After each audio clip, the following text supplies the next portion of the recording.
Dahulu kala, di suatu desa kecil dekat lembah yang asri, tersebutlah dua bersahabat bernama Embro dan Pipo. Mereka adalah tipe pemuda yang berambisi untuk menjadi orang terkaya di desanya. Mereka kerap membicarakan impian dan ambisi mereka itu akan kekayaan, kehidupan, dan gaya hidup yang ingin mereka miliki nantinya.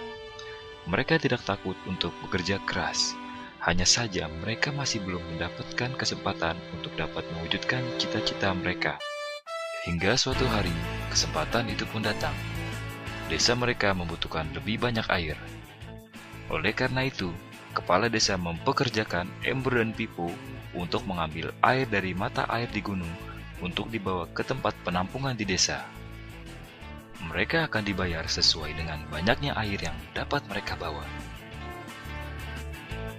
Maka, mereka berdua pun menyambut dengan baik kesempatan ini. Embro dan Pipo pun segera melaksanakan pekerjaan tersebut dengan bersemangat.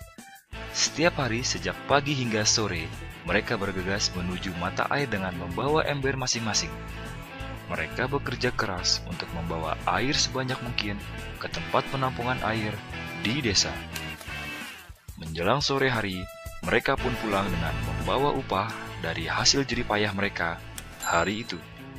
Embro merasa puas sekali dari hasil kerjanya itu dan besarnya upah yang ia dapatkan. Ia yakin bahwa dengan pekerjaannya ini, ia bisa segera mewujudkan cita-citanya. Lain halnya dengan Pipo, ia merasa tidak nyaman dengan cara yang mereka lakukan itu. Ia mencari cara yang lebih nyaman untuk mendapatkan lebih banyak uang. Suatu hari, Pipo mendapat sebuah gagasan. Ia berniat membangun sebuah saluran pipa untuk langsung mengalirkan air ke tempat penampungan di desanya, sehingga ia tidak perlu lagi membawa ember.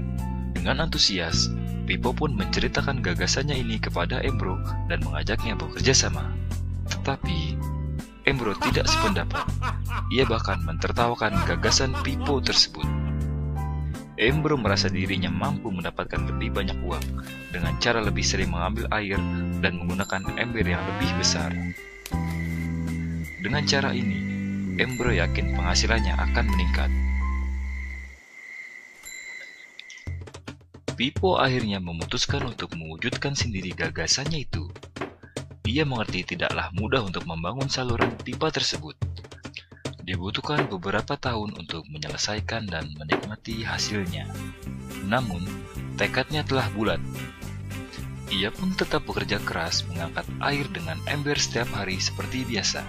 Tetapi di akhir minggu dan setiap ada waktu luang, Pipo bekerja untuk membangun saluran pipanya. Pada bulan-bulan pertama, hasilnya hampir tidak kelihatan. Orang-orang mulai banyak mentertawakan dan mencemooh Pipo. Mereka menjulukinya Pipo si manusia saluran pipa. Sementara itu, penghasilan Embro telah meningkat 2 kali lipat. Ia sudah berhasil membeli hal-hal yang selama ini dia impikan. Gaya hidupnya pun sudah mulai berubah. Ia sering menghabiskan waktu dengan berfoya-foya sepulang kerja, menikmati hasil jerih payahnya mengangkat ember.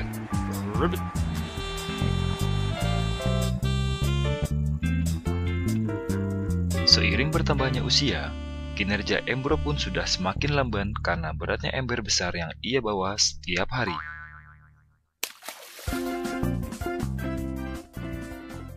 Bulan berganti bulan, tahun berganti tahun, dan akhirnya Pipo berhasil menyelesaikan saluran pipanya. Kini tanpa perlu bersusah payah mengangkat ember, Pipo akan mendapat lebih banyak uang berkat air yang terus mengalir memenuhi tong-tong air di tempat penampungan.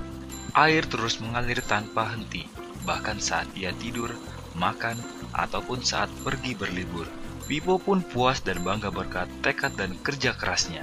Kini penghasilannya pun mengalir tiada henti, seiring aliran air di saluran pipanya. Cerita Embro dan Pipo menggambarkan kehidupan kita. Pekerjaan yang dilakukan mereka melambangkan apa yang dilakukan banyak orang dalam mendapatkan penghasilan. Embro mendapatkan penghasilannya dengan menggunakan ember. Ia harus pulang pergi mengisi embernya untuk ditukarkan dengan uang. Untuk meningkatkan penghasilan, Embro lebih rajin pergi ke mata air dan juga memperbesar ukuran embernya.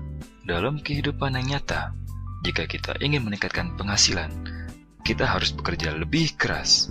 Misalnya dengan bekerja lembur atau mendapatkan pekerjaan tambahan. Kita juga dapat memperbesar ember kita, yaitu dengan menerima posisi pekerjaan yang lebih tinggi. Sebagian besar dari kita menukarkan waktu untuk mendapatkan uang. Seperti juga Embro, kita hanya memiliki 24 jam per hari, dan tidaklah mungkin kalau kita membarterkan seluruh waktu kita untuk bekerja. Ada saatnya ketika kita tidak mampu membarter lagi waktu kita karena alasan usia, penyakit, ataupun alasan lainnya, sehingga penghasilan kita terhenti sama sekali. Tetapi coba perhatikan apa yang dilakukan Pipo. Secara bijaksana, Pipo tidak membarterkan seluruh waktunya hanya untuk mendapatkan penghasilan yang terbatas. Dia menggunakan sebagian waktu yang dimilikinya untuk membangun saluran pipa karena dia tahu saluran pipa ini akan mendatangkan penghasilan yang berkesinambungan tanpa ia harus membarterkan seluruh waktunya. Dia tahu bahwa suatu hari nanti, mungkin karena alasan usia atau kesehatan, dia tidak akan lagi dapat membarterkan waktunya dengan uang. Untuk mampu mewujudkan gagasannya, dia hanya perlu bekerja keras sekali saja dengan cara membangun saluran pipa. Setelah itu, maka penghasilan akan mengalir bagi Pipo. Pipo telah menunjukkan kepada kita bahwa untuk mendapatkan penghasilan, kita tidak harus selalu membarter waktu kita dengan uang. Ada cara lain yang lebih baik. Bagaimana dengan Anda?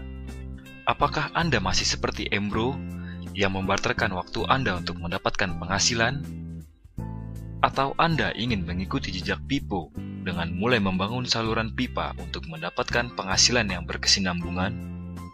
Jika Anda tertarik dengan gagasan saluran pipa, hubungi orang yang meminjamkan Anda DVD ini, agar Anda bisa memulai membangun saluran pipa penghasilan Anda saat ini juga.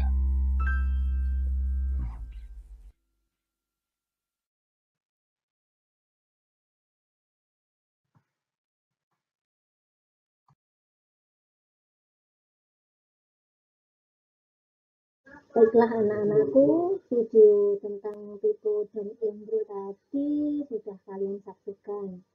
Kira-kira sebelum kita mulai lanjut materi PKK berikutnya, Bu Anissa ingin tahu apa sih yang ingin kalian ketahui lebih jauh lagi dari cara bekerja dua orang sahabat ini? Ada cara bekerja ala Pipo dan ada cara bekerja ala Embro. Nah, di sini nanti Bu Anissa ingin kalian komen di bawah channel ini.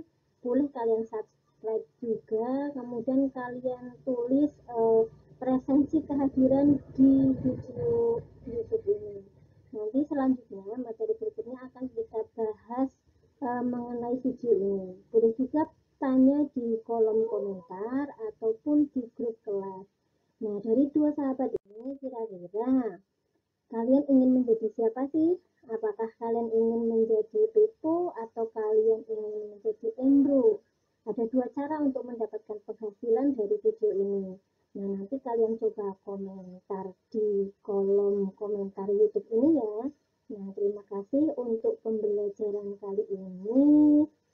Boleh ajukan pertanyaan, boleh komentar, dan boleh sharing-sharing dengan Bu Anissa baik di grup kelas belajar maupun di kolom komentar. Demikian materi pembelajaran PKK pada kesempatan kali ini. Selamat malam, selamat siang, selamat pagi, kapanpun kalian menyaksikan video ini. Terima kasih. Wassalamualaikum warahmatullahi wabarakatuh.